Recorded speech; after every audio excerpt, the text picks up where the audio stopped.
சமீப காலமாக படத்தை பிரம்மாண்டமாக எடுக்கிறாங்களோ இல்லையோ, படத்தோட ஆடியோ லான்ச்சை பிரம்மாண்டமாக நடத்துகிறாங்க. ஒரு குப்பை படம் எடுத்தால் கூட சரி, அதற்கு ஆடியோ லான்ச் வச்சு ப்ரொமோஷன்ஸ் பண்ணுறாங்க. அப்படி தான் தமிழ் சினிமாவில் நிறைய குப்பை படங்கள் வந்ததுனால தான் இன்றைக்கி தமிழ் சினிமாவே கேள்விக்குறியாக இருக்குது.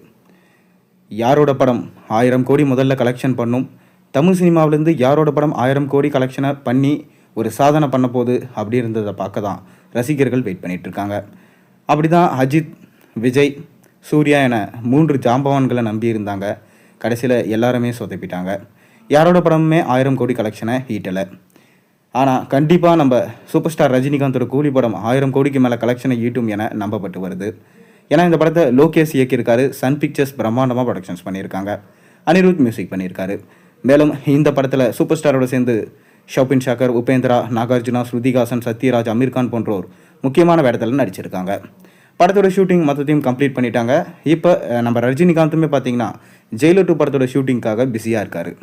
அட்டப்பாடியில் தான் இந்த படத்தோட ஷூட்டிங்கை எடுத்துகிட்டு இருக்காங்க. மேலும் ஒரு பக்கம் கூலி டீமுமே பார்த்தீங்கன்னா அந்த படத்தோட ப்ரொமோஷன்ஸ் வேலைகளை ஸ்டார்ட் பண்ணிட்டாங்க. ஏன்னா ஆகஸ்ட் 14ஆம் தேதி இந்த படம் திரையில் ரிலீஸ் ஆக போகுது. கண்டிப்பாக ரஜினி ரசிகர்களுக்கு மட்டும் இல்லாமல் சினிமா ரசிகர்களுக்கும் விருந்தாக இருக்கும். கண்டிப்பாக 1000 கோடியை கலெக்ஷன் பண்ணுற படமாக இருக்கும் என நம்பப்பட்டு வருது. மேலும் சன் பிக்சர்ஸுமே பார்த்தீங்கன்னா கண்டிப்பாக இந்த படத்தோடைய வெற்றி இருக்கும் என சொல்லியிருக்காங்க. அதற்கு காரணம் லோகேஷ் மேலே அவங்க முழு நம்பிக்கை வச்சுருக்காங்க. அதைத் தொடர்ந்து இந்த படத்துடைய ஆடியோ லான்ச்சை பிரம்மாண்டமாக பிளான் பண்ணியிருக்காங்களாம். ஜூன் மாதம் ஃபர்ஸ்ட் வீக்கில் இந்த படத்துடைய ஆடியோ லான்ச்சை நம்ம எதிர்பார்க்கலாம்.